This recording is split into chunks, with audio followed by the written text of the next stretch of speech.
Hey everyone, welcome to the Cashing In on Creativity Show. This is the show where we showcase artists, authors, musicians, learn about their life, learn how to improve your business, and get educated so that you can be successful in your own creative business. So check us out at cashinginOnCreativityPodcast.com, and let's get on with the show. All right, so we got a chance to hang out at Hung by the Tongue Studios. This is a small studio in Waterloo owned by Ben Kemple, and the Crude Awakening band has created all of their albums in this studio. And they're a Waterloo-based band, kind of classic rock feel, and I know you're going to love their music if you haven't heard it already. Met them through the trucking and my radio station, since the trucking industry is related. Blaine, the drummer for the band, is a truck driver and in management over at Sharp Transportation.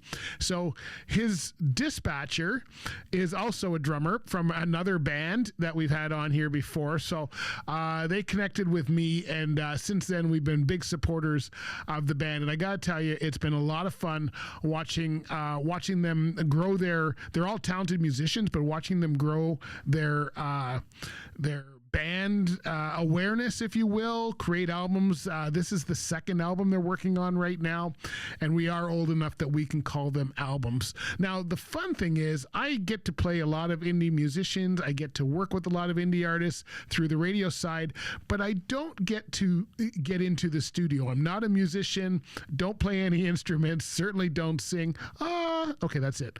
Don't sing at all. So for me, it was a really big deal to get a chance to look and see what's going on in the studio and how I could be a part of that. My granddaughter, Nevaeh, who's been on the show before, came to help me out with some camera work. She is a musician herself, way more talented than me, and has, whenever I'm going to a studio or a musician, I drag her along, and it was really good to get her to help me out. It was fun to spend some time with her, and so she can see the going-ons in a studio environment. Now, Hung by the Tongue Studios, owned by Ben Kemple, is this beautiful old church that they actually live in. They've converted it to their house, and it was really a great a lot of fun to get to spend some time with them.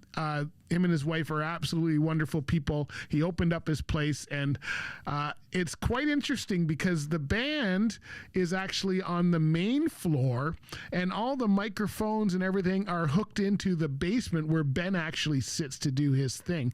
So it was really exciting to see how all of this works. So let's start off with some of the interviews. So really, this was Blaine's day, if you will. It was all about the drum tracking. And drum tracking is something, they lay all of these, when you're creating an album, they lay all of these, the instruments down separately. We often think that, you know what, the band would just get in, and in the old days, they kind of just got into a room and play. Not in today's world. In today's world, it all has to be mixed a certain way and instruments put down so that Ben can do his magic later on and make it sound like they're, well, knowing how to play. And they do know how to play. So our first interview, we had a chance to sit down with Blaine Jeffrey. He's the drummer for Crude Awakening. And I wanted to find out exactly how this was going to work and all of that kind of stuff, which I found to be totally, totally amazing. Here we are with the interview with Blaine Jeffrey. All right, I'm here with Blaine, and we are in, what's the name of the studio? I call it the Temple of Kemple. The Temple of Kemple. Yes, the Temple of Kemple, we call it. Okay. So we are here today. You guys are cutting some new material. Blaine is the drummer for the Crude Awakening. I think everybody knows that, but if you don't know that, tell us what the role is here. You said the band is going to be in some other room or something. So what's the goal of today's? The drum room is the main part of the church here, and we're just going to be tracking drums. So when you say tracking drums, what are you doing? Recording the drums to a separate room booth downstairs, while the guys are in other booths recording too, just doing ghost tracks or stage tracks, and afterwards they'll be coming back to lay tracks over the drums. Okay, so you guys are cutting a song. Yep. We're in a studio. You're going to lay down the tracks, and you're laying down just the drums. Will they play along with you, or are we only going to hear drums? You'll only hear drums in this room. Downstairs, I hear the whole band. Okay. I'll hear the whole band through my headphones. Okay. And yeah, And what's the point of isolating you from the rest of the band? just isolating the whole track, like every track, Okay. All right. layering it. Okay. So then what happens with? Do you go into a drum solo, or is this another track? Like you're going to do the basic beat, right, for them, so they I'll know. do the whole, whatever I play, I'll be doing the whole thing. Oh, you did the whole thing here. Yeah. Okay. Okay. Yeah. And that's a track. Yeah. Is that what I hear people call it, a click track? Is that the same? That's what I'm going to be hearing in my head. Oh, so now what? You've already done that before? You're really playing. You're not AI, right? You're No. playing here. You're real Blaine. Dan, am I real? Yeah, no, we're going to have a click track in my ear. The whole band will. Okay. And that's what our rhythm will come from. Is that what drummers normally do? I've been hearing this click. When I was a drummer, I was just your high school drummer jamming, so I didn't have click tracks and all that. So the click track, you guys have done that ahead of time so that you know exactly what the beat is going to be? We've rehearsed with click. Yeah. Okay. Okay. So you lay down a click. So now that keeps you on track because you don't have the rest of the. That's right. Well, they'll be downstairs and they'll have it in their ears too. Okay. So then what happens if you go off beat? Does that mean Ben you gets mad. Ben gets mad. So we don't want Ben to get mad. Okay, that's so once work for him. so you have the click track, then you put down your track, and then what happens is, do you have another track on top of that as a No, drummer? no, all these mics are going to be going to however Ben has it set up on the board. Okay. And once I lay down my stuff, I'm done. Okay. And then Ben can come back and record their stuff. Okay, so then Ben will put all this together in when he's doing after production or whatever, and that's how it comes out as a song. Yes, exactly right. I am learning so much stuff today. I've never. I mean, I don't know how songs are produced. Like, The tracks that are going to be recorded, like I say, just drums. The ghost tracks, Ben will take that right out. I don't even know if he's be recording it. so ghost tracks would be like Johnny's part on bass is there just to kind of keep it together, but you would take those out, and Johnny's going to do a separate track. He'll be in on his own, Okay. on his own separate day, his own separate time, and he'll be doing his own. Okay. Yep. Very cool. Very cool. So you set all this up now. How long is this going to take you guys? Are you? Is this a 1 day event, or do you have to come back multiple times to do? No, we hope to do everything in one day. I'll hopefully do 2 tracks of the 5 songs that we're going to do, like two full rounds of every song. Okay. Wow. Wow. Because this is a lot of setup. If we get it right. Yeah, it is a lot to do. So we're gonna see today who really has been doing their homework at home and doing some rehearsing and catching up on the songs, and who was just, I'll show up and hopefully wing it, right? Oh, Like me. the pressure's on me today. The pressure is on me today. Okay. So then, would they come in another time and do their tracks, or are they gonna? Okay. Yeah. So just Yeah, this is going to be a couple month process Okay. of just trying to get the guys in here at different times. Okay. All right. Cool. Cool. Wow. This is a lot of setup. So you've you can leave your This drum is- shirt for a while. Yeah, well, we set it up a couple days ago. Okay. Left it here. The mics are set up. We'll probably go through a whole tuning thing or getting the levels Yep. done to the kit. This kit setup is basically what I use for these next 5 songs. Okay. So I didn't bring the whole kit. I didn't bring my whole mistress with me. So how long did it take you to set up this whole kit? Because you're starting to look a lot like Neil Peart. No, well, we're not quite there yet. Not quite. An hour and a half. Okay. By the time we move it in, and If you were doing a live show, would you? I've seen you at live shows, and I'm not sure. I don't actually count your drums, so I don't know if it's always the same.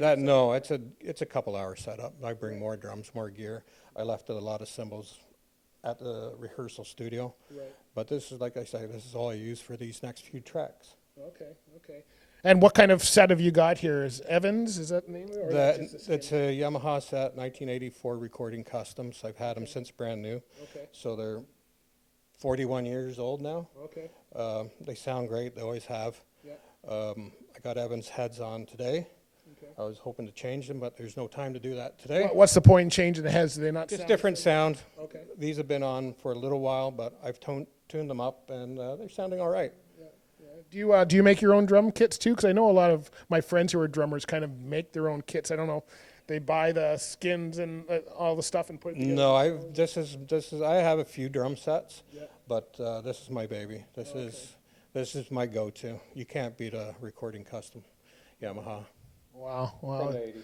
It's a nice. Well, anything in the '80s The was coolest, good. right? We're the coolest. I like to think so. I was born in the '60s, but no. But it's very cool. It's cool to see this set up, and so all the mics, like drums, are not loud enough without miking. These are mic'd for what? Drums. For They're drum mics. Yeah. So They're basically for this task. okay. And that's all of your equipment, or is that? That's Ben's best all studio stuff. All right, okay. I don't have that much money yet.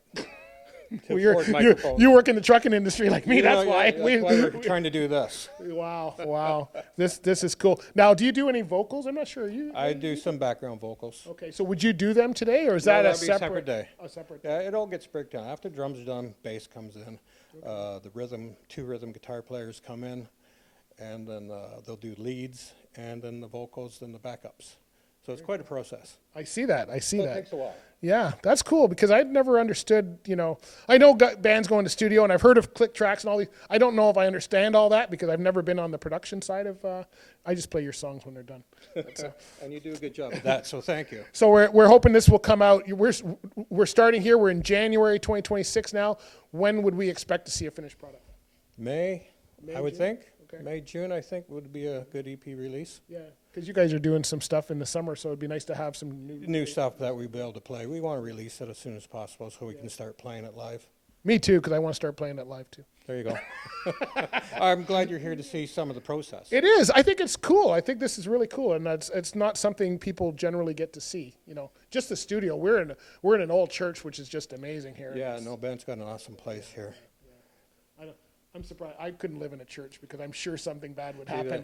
The only thing cooler than this church and recording here and having a great drum set here would be having like an old Armado Mac right over there. Yeah. Well, yeah. I think we're Or making B, this. eh? We're making this Or a no truck B. stop now. Yeah, we're making this a truck stop now. An But old B model Mac sitting over there. That'd be good. this is cool. Well, good luck today. I hope you remember Thank you. all the songs. I think I remember them. I don't see any sheets on the ground, which I also see on stage. You guys have the tracks, so you know which one's going next. Well, they kind of sort of hedge me. They just say, we're doing this now. Oh, okay. Is it? Do you remember all of your songs like beat for beat, or is that what the click track does? Like when I was click is doing it, just I would the- fill in whenever I felt. Okay, I've done this enough. I'm going to fill now, and you just do a whole You put your round. fills in where that's But that messes up. That messes up the rest of the band, though, doesn't it? No, if you, not if putting you, the fills in. If you got your fills already prepared, they know what I'm going to do. right. Sometimes they'll be ad-libbing. Okay. I might try something different, and I might totally do it different live. Because it's like You never know. it's like a guitar solo. I don't know how they remember every note to do when you're doing a guitar solo. Like I'd be making up on the fly as I go, like it's what I did with. No, the guys are. Thanks for listening to the show. Hope you enjoyed that. Make sure you subscribe and follow the show on our socials. You can find us on Facebook, Instagram, YouTube, and X, and TikTok. And also you can subscribe to the podcast on your favorite podcast platform. Thanks for listening to the show, and we'll talk to you soon. Bye for now.